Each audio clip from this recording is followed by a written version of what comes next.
आज भी उर्दू के अखबारात निकल रहे हैं बहुत जोशो खरोश के साथ। हमारे शहर से करीब 5 अखबार निकल रहे हैं उर्दू के। ज्यादा है सर।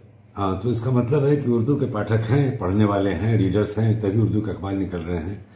और उर्दू के अखबारों से हम रोज रूबरू हो रहे हैं और बहुत ही नहायत ही खुश मिजाज अंदाज में, बहुत ही प्रोग्रेसिव तरीके से वो अखबार निकल रहे हैं।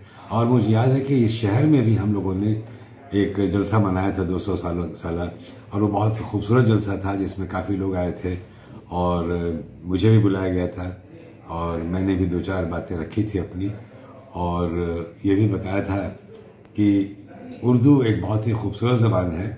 मैं तो इसे दुनिया की सबसे खूबसूरत ज़बान समझता हूँ, अंग्रेज़ी और फ्रेंच से भी ज़्यादा खूबसूरत, इसलिए कि अंग्रेज़ी में जिस बात को कहने के लिए कपलेट का इस्तेमाल करते हैं, 4 लाइन में हम यूज़ करते हैं, उर्दू में आप 2 लाइनों में कह देते हैं, सब कुछ मांग लिया खुदा से तुम्हें मांगकर, उठते नहीं हाथ इस दुआ के बाद।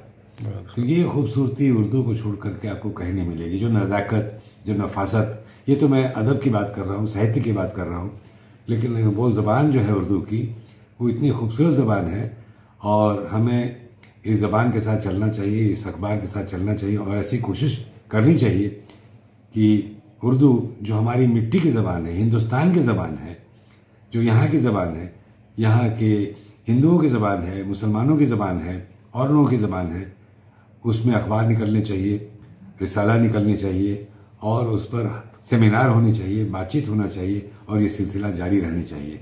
मेरी बहुत बहुत शुभकामनाएं, बधाइयाँ आप लोगों को इस जलसे की।